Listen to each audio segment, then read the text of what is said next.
అశక్తు అసమర్థురాలని, కీలు మరబొమ్మని, వంటింటి కుందేలని, నోటికొచ్చినట్లు కారు కూతలు కూస్తూ చెత్త వాగుడు వాగే శత్రు సేనలకు రంగంలో నా పదునెక్కిన కరవాలంతో బదులిచ్చి పొలిమేరలు దాటేలా ఉరికిచ్చి నా సైన్యాన్ని గెలిపించి నా సత్తా ఏంటో చూపించి ఎగతాళి చేసిన నోళ్లతోనే జయహో వీరనారిమణి అంటూ వినయంగా తల వంచి పొగిడేలా చేసిన తెలుగు బిడ్డను, సువిశాల కాకతీయ సామ్రాజ్య చరిత్రలో ధృవతారగా వెలిగిన మహారాణిని, గణపతి దేవుని గారాల ముద్దు బిడ్డను, రాణి రుద్రమ్మదేవిని.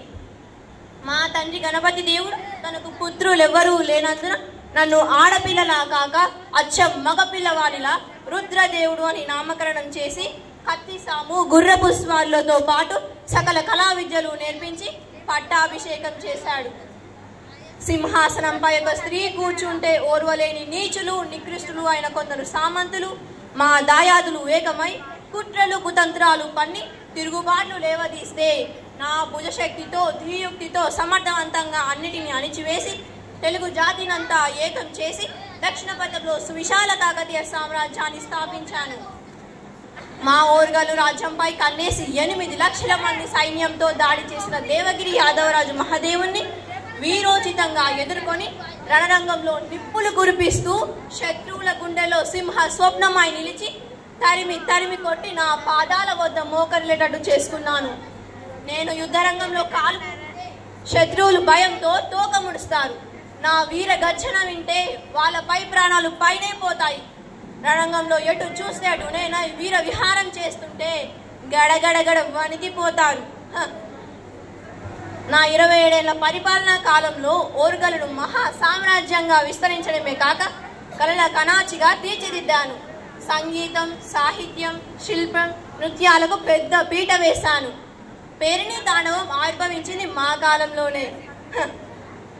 కట్టించిన కోటలు, చెక్కించిన శిల్పాలు, నిర్మించిన గోపురాలు చూస్తే తెలుస్తుంది మా శిల్ప కళా వైభవం ఎలాంటిదో. రైతుల కన్నీళ్లు తుడడానికి గ్రామ గ్రామాల సువిశాలమైన గొలుసు కట్టుచెలను త్రవ్వించి నీటిని ఎగువ ప్రాంతాల నుండి దిగువ ప్రాంతాలకు పారించి కుంటలన్నీ నింపి బీడు భూములను సస్యశ్యామలం చేశాను. పల్లె ప్రజల మోమున చిరునవ్వులు పూయించాను. నా కళ్ళ సరైన వైద్యం అందక ప్రసవ వేదనతో ఓ మాతృమూర్తి మరణిస్తే ఆ వేదనతో తల్లడిల్లి మరే ఆడబిడ్డకు అలాంటి పరిస్థితి రాకుండా రాజ్యమంతా ప్రసూతి వైద్యశాలలు ఏర్పాటు చేయించాను. రుద్రమ్మదేవి కేవలం ఒక వీర వనితే కాదు, అమృతమూర్తి అని ప్రజలందరి చేత కొనియాడబడ్డాను. పాలన అంటే రుద్రమ్మదేవిదే అని తరతరాలు చెప్పుకునేటట్లు అమ్మలా కమ్మని పాలన అందించాను.